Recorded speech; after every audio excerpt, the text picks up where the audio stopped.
Welcome to the Environment module for home childcare. This module will aid in supporting providers to set up their program space before the program reopens. The intent is to have safety as a top priority, as well as ensuring that quality practices are still very much present within the program space. Let's start with the environment and things to consider for reopening.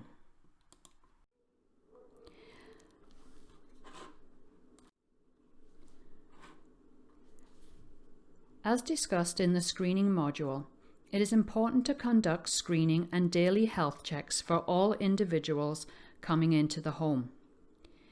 If it's not feasible to conduct screening and temperature checks on site, they can be conducted prior to arrival by the parent over the telephone or by using video conferencing with the provider.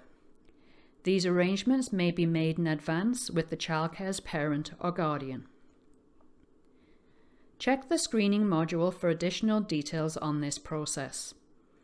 Children must not attend if they are sick, even if symptoms resemble a mild cold. Providers must also maintain daily records of screening results and have them available for contact tracing in the event of a confirmed COVID-19 case or outbreak. To limit the spread of cross-contamination, minimize personal belongings brought into the home. Any items that are brought into the home need to be stored in a separate space and labeled. Consider using, for example, a container with a lid or a separate bin for each child. When looking at floor coverings, consider removing rugs and store them away if possible. For carpets or rugs that cannot be removed, the provider could consider placing a clean sheet over the area and then wash it at the end of each day. Floor mats should be cleaned and disinfected throughout the day and at a minimum of twice daily. If the children have access to fabric sofas or chairs in the space, it is recommended that a sheet or blanket be used to cover it and wash daily. With enhanced cleaning and disinfecting, it is important to remember to keep these products out of reach of children. However, they should easily be accessible to the provider when they need to use them. The same applies to personal protective equipment, such as gloves and masks. Let's think about the play space. How the play space is set up will be key to supporting physical distancing between children and the provider wherever possible. Think about how the children will be moving around in the space. Declutter and open up play areas to allow for more space for the children to play. Some equipment may need to be removed. When setting up cots, resting mats, and playpens, providers should increase the distance between them or place the children head to toe or toe to toe if the space is limited. Also, all sleeping equipment should be disinfected after each use. Wherever possible, the space used by the children should be restricted to the children and provider only. Other residents of the home should limit the access to the space and other common areas, for example, the kitchen, washroom, and hallways. If using a shared space such as a washroom area, it should be disinfected after each use. Think about the children in care and what is developmentally appropriate and in their interests. Identify what you would like to keep and reduce the number of toys and play materials accessible per child. During this time, the following toys need to be removed from the play environment. Plush toys, such as stuffed animals and hand puppets. Porous toys, such as toys that can retain water. And communal sensory play, such as group sand, slime, and water play activities. As cleaning and disinfecting is a high priority to ensure health and safety, toys and play materials will need to be limited. Providers may consider different strategies within their program. Some suggestions are: individual activities could be created to help increase space between children. Toys that have many pieces like Lego may be split into separate bins to allow individual play among children. After play, toys should be removed from the play area and sanitized before being used again. Providers could also create toy kits for each child. For example, one bin for the morning and one for the afternoon that include a variety of play materials that reflect the children's interests. These would then be removed from play and cleaned later in the day. Children may be assigned different play areas and designated play materials and equipment. If toys and equipment are shared, they should be cleaned and disinfected prior to use by the next child. Consider having a separate art basket for each child, so they can participate in creative experiences. The basket could have a variety of art materials, for example, a few markers, crayons, a glue stick, and some collage materials. This basket would be used by the same child every day. In this new way of being, it's important to maintain a welcoming and caring environment through your interactions. Physical distancing is very important during this time to reduce the spread of COVID-19. While it can be challenging for providers to enforce with children, the environment can be set up in a way that encourages physical distancing, but still maintains a positive environment for children. Interacting with children while physical distancing can happen by incorporating more individual learning experiences or activities that encourage more space between children. For example, have 2 chairs at a table on either end instead of beside each other. To interact safely, avoid getting close to faces whenever possible, and when holding infants and toddlers, use blankets or cloths over providers' clothing and change the blankets or cloths between children. Blankets or cloths could also be useful when feeding infants that are not yet able to hold their own bottle. Support children to identify and understand their emotions. Respect and validate feelings. Avoid language that might minimize or dismiss feelings, or that may blame others and lead to stigma.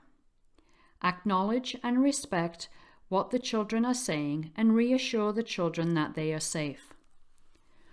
Talk to children about what is happening in a way that they can understand. Keep it positive, simple, and appropriate for each child's age. It is really important to check in with yourself and recognize how you're feeling as well. If you are feeling anxious, take some time to reflect on your own concerns, talk with family members, other childcare providers, or your home visitor, and if needed, other mental health supports. This is a difficult time for everyone, and the more these anxieties are discussed and shared, the better informed we will be as early childhood professionals to support children and their families and each other on this journey. Children may respond to stress in different ways, such as being more attached, anxious, withdrawn, angry, or agitated. Respond to children's reactions in a supportive way. Listen to their concerns and give them extra time and attention. Remember to be patient, calm, and reassuring. Help children problem solve ways to deal with stresses and encourage coping strategies to help with stress and anxiety. Look for opportunities to let children feel in control by making choices or taking steps to keep healthy.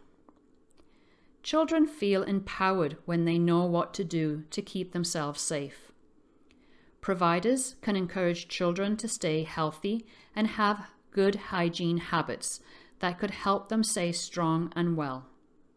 Explain that regular hand washing also helps stop viruses from spreading to others, but that now you are going to be extra careful and do it a little more often.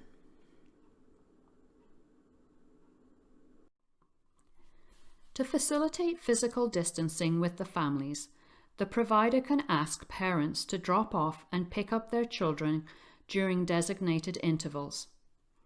This is to prevent overcrowding at the entrance of the home. It is recommended that parents or caregivers and providers maintain as much distance between themselves. Ask only one family member to pick up children. Have only one family at the door or screening area at a time. Have other families wait in a car or down the hall. Video and telephone calls can be used to share information with families when possible, rather than in person. Arrange a time that is convenient for both you and the family. Before accepting children back into care, consider sending photographs of the space, as it may look different, and even a photo of yourself wearing the personal protective equipment you will be using. This will support the children and families as they transition back into care.